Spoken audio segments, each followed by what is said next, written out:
warahmatullahi wabarakatuh. Nama saya Sabbaha dari jurusan Teknik Mesin Fakultas Teknologi Industri. Saya hari ini akan mempresentasikan tentang non-destructive test magnetic particle. Ya, berikut adalah magnetic particle test menggunakan Yorke.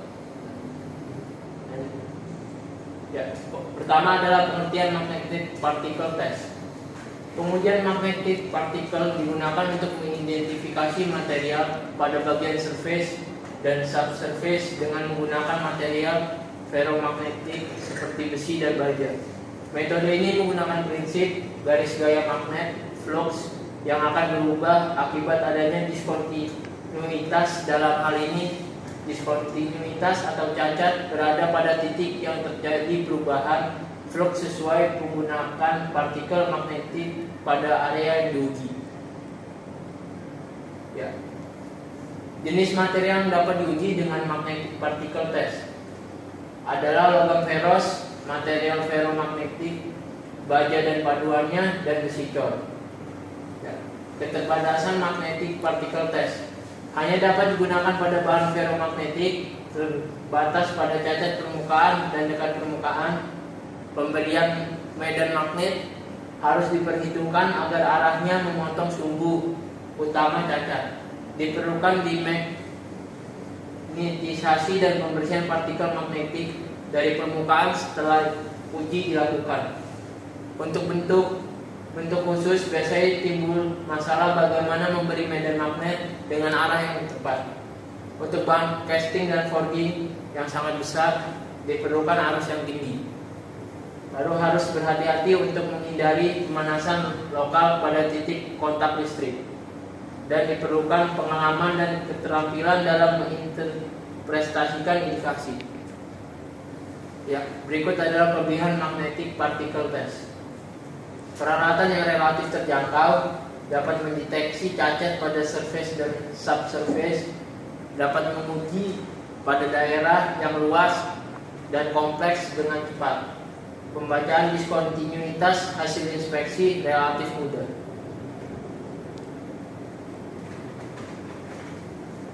Lalu kekurangan magnetic particle test membutuhkan arus yang besar untuk material yang besar. Permukaan material harus dalam keadaan yang halus. Hanya untuk material ferromagnetik membutuhkan pengaturan medan magnet yang tepat, membutuhkan dimagnetisasi setelah selesai pengujian. Ya, berikut adalah prinsip kerja magnetic test particle. Magnetic particle test bekerja berdasarkan adanya arus listrik yang digunakan untuk memunculkan medan magnet atau magnetic flux dalam bahan. Arah medan magnet akan dibelokkan sehingga terjadi kebocoran flux magnetik bila melalui cacat. Seperti gambar di bawah ini, kita bisa melihat adanya magnetic field line, magnetic particle. Lalu di sini ada crack. Bocoran flux magnetik akan menarik butiran ferromagnetik di permukaan sehingga lokasi cacat dapat ditemukan. Ya, magnetic leakage field. Bila ada cacat atau discontinuity dalam suatu material yang sudah dialiri medan magnet, maka daerah cacat tersebut akan menimbulkan leakage field seperti gambar di bawah.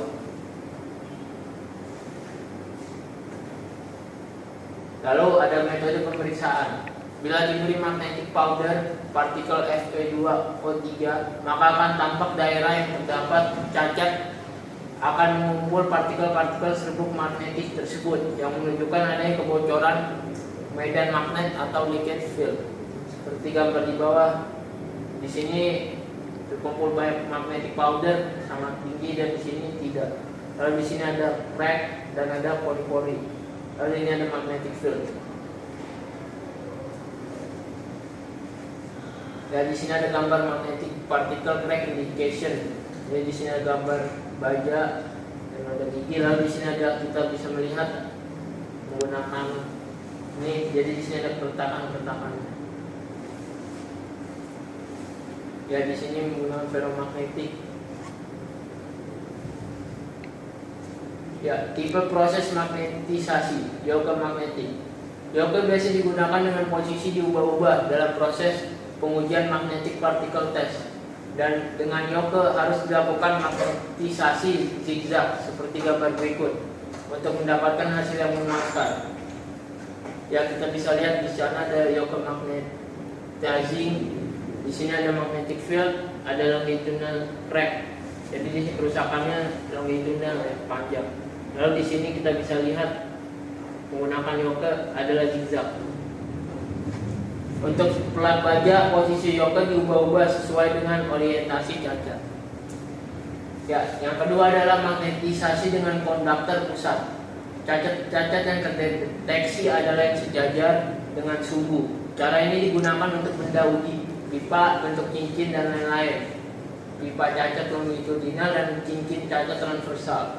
Ya, seperti di bawah ini kita bisa lihat gambarnya. Dia menggunakan cincin. Magnetisasi dengan koil. Untuk benda uji batang dengan posisi cacat tegak lurus, sumbu batang digunakan pada benda batang cincin dengan arah yang transversal. Di sini ada kerusakan, di sini ada koilnya. Ini jadi magnetic field, medan magnetnya. Lalu ini benda yang akan diuji. Lalu magnetisasi dengan arus, magnetizing current. Dan di sini kita bisa lihat ada combine proses. Jadi di sini kita menggunakan yoke dan menggunakan magnetizing current. Jadi di sini bisa mendeteksi longitudinal dan transversal crack pada benda. Metode pekerjaan magnetic particle test. Metode medan magnet kontinu. Magnetisasi berlangsung terus pada saat digunakan. Bubuk kering atau suspensi basah. Metode medan magnet permanen. Partikel ferromagnetik kering atau suspensinya digunakan setelah bahan dimagnetisasi dan gaya magnetisasinya dihilangkan.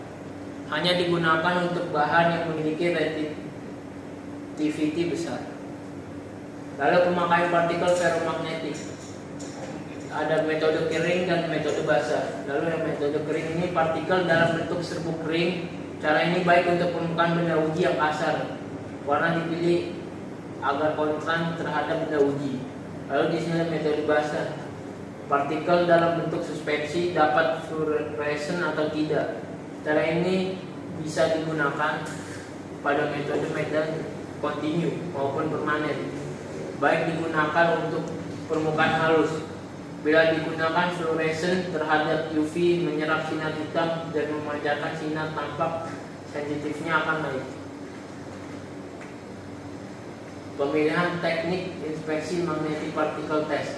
Ini ada pemilihan tekniknya ya. Pertama ada kondisi permukaan. Kasar, metode kering. Halus, metode basah. Yang digunakan kalau permukaannya kasar dia ada metode kering, lalu kalau basah metode halus metode basah. Lalu ada penduktivitas. Jika benda kecil medan magnet kontinu, jika besar medan magnet permanen. Lalu warna, cari yang konstan dengan benda uji. Orientasi cacat dan bentuk benda uji menentukan cara. Dimagnetisasi. Proses penghilangan magnet sisa yang lebih kecil dari medan magnet semula dan searah dengan medan magnet semula. Perlu dilakukan sebelum maupun sesudah inspeksi. Dapat dilakukan dengan menggunakan arus AC dan DC. Lalu metode dimagnetisasi AC atau koil. Untuk bahan yang cukup kecil dimasukkan ke dalam koil yang dialiri arus AC. Arus perlahan-lahan diturunkan atau koil dan bahan dijauhkan perlahan. Lalu DC, multi point reversing step down. Step down bolak-balik berulang dengan kontak langsung atau konduktor inti. Arus dibalik dan dikecilkan secara perlahan. Cara-cara lainnya masing-masing ada kelebihan dan kekurangan. Yang pada dasarnya metode dimagnetisasi adalah dengan menggunakan dua kegiatan bersama. Ya, di sini saya akan menjelaskan tentang pengujian magnetik partikel menggunakan yoke test, peralatan dan perlengkapan magnetic particle test. Alat yang dibangkitkan oleh listrik adalah unit portable 1000 ampere dan unit mobile 6000 ampere. Tegangan 120, 220 dan 550 volt. AC dan DC dengan menggunakan ground, coil atau contact head. dapat digunakan untuk metode kering dan basah. Alat dimagnetisasi biasanya bersatu. Ya, ini adalah unit yoke. Kita menggunakan yoke method. Unit yoke adalah pembangkit medan listrik yang paling sederhana. Batang besi berbentuk U dan koil konduktor dililitkan di tengahnya. Bila koil dialiri arus, akan terbentuk medan listrik kuat. Lebar 15-20 cm, AC 115 volt, yang rumit AC atau DC, I besar dan A meter. Keuntungan: kecil dan portable, dapat menggunakan baterai, tidak terjadi titik kontak tinggi atau hard spot, dapat digunakan pada daerah yang terbatas. Lalu kerugian: dapat menjadi panas, tidak digunakan terus-menerus. Untuk alat yang tidak dilengkapi ampere meter harus tidak termonitor. Ya, lalu nomor 2, alat yang menggunakan magnet permanen. Magnet permanen sama dengan hasil arus DC arah tetap. Karena reluktansi ferromagnetik lebih kecil dari udara, sehingga garis gaya akan terkonsentrasi dalam bahan tersebut. Medan magnetnya lemah sehingga daya tembusnya kurang. Ya, berikut adalah alat ukur medan magnet. Di sini ada indikator medan magnet. Alat yang menunjukkan adanya kebocoran medan magnet. Ya, di sini indikator. Bila indikator didekatkan dengan bocoran magnet, indikator akan menunjukkan perbandingan kekuatan medan magnet dan polaritas magnet bocoran. Lalu ada flux meter. Alat ini dapat menunjukkan perubahan flux di dalam bahan. Lalu magnetic field meter, alat ukur medan magnet di udara. Lalu lampu UV ultraviolet. Ini adalah acceptance kriteria. Harus bebas dari linear indikasi. Rounded indikasi yang lebih dari 3/16 atau 4,8 mm harus di repair atau dibenahi. Rounded indikasi sebanyak 4 buah atau lebih, dengan masing-masing berjarak kurang dari 1/16 inch atau 1,6 mm harus di repair. ASME SEC 7 divisi 1, AWS B1.1, ASME B31.1 dan ASE B31.3. Lalu ada API 1104 atau API 650, BSEN 25817 dan standar lainnya. Ini di sini ada standar lain, lalu ada standar lainnya. Nah, berikut adalah video tentang magnetic particle inspection test.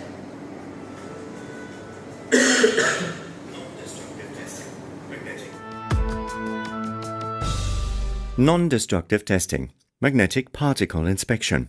The magnetic particle examination is an excellent method to investigate near-surface defects in ferromagnetic materials. This video shows the basic principle and the practical procedure. The material tester gets the machine ready for use and inserts the test piece between the two poles of an electromagnet. Then she takes a bottle with a suspension of magnetic particles, turns on the electromagnet with a foot switch and applies the suspension of magnetic particles onto the test piece. Already in daylight, dark lines are visible on the surface. The lines can be seen much better under ultraviolet light, and particularly well at darkening the daylight. The suspension contains pigments that cover the magnetic particles and fluoresce under ultraviolet light. The particles run off in areas free from defects, and they are attracted and clustered near defects. This workpiece shows a whole array of cracks. The basic principle is to magnetize a ferromagnetic workpiece parallel to its surface, as shown in the sectional view. If the workpiece is free from defects, the magnetic field lines run within the workpiece and parallel to its surface. In places of magnetic inhomogeneity, for instance near cracks, the magnetic field lines will locally leave the surface and a leakage field occurs. Now, if a suspension of ferromagnetic particles is applied onto the test piece surface, the magnetic particles will run off at defect-free areas. In places of leakage fields, the magnetic particles are attracted and clustered together, thus indicating the place of the defect. The method works best using a pigment which covers the magnetic particles and shows fluorescence under ultraviolet light. Even cracks can be detected that are not open to the surface but just below it, as long as they are not too far below the surface. But one precondition must always be fulfilled. The magnetic field lines must be perpendicular, or at least at a certain angle to the defect. Otherwise there will be no leakage field and the defects remain undetected. Our test sample has been magnetized in horizontal direction. The magnetic field lines run horizontally. This is the reason why cracks in vertical direction are visible particularly well. To make sure to detect all near-surface cracks, one has to magnetize the sample once more and best perpendicularly to the first time. To do this, the material tester switches the machine over to the current flow method. A high electric current flows through the sample, generating a circular magnetic field. Now the cracks in horizontal direction can be seen very well. The tested sample is a hardened sliding guide. The cracks have been formed during the hardening process and the subsequent grinding operation. Still another test piece has to face the magnetic particle inspection, a section of a large gear wheel. The same procedure again. Placing the gear wheel between the magnetic pole pieces, magnetizing and applying magnetic particle suspension. Already in daylight there are indications of cracks, and again they are best visible under ultraviolet light while darkening the daylight. The visible cracks are so-called fatigue cracks. They have been generated during the operation of the gear drive due to a mismatch of the gear wheels.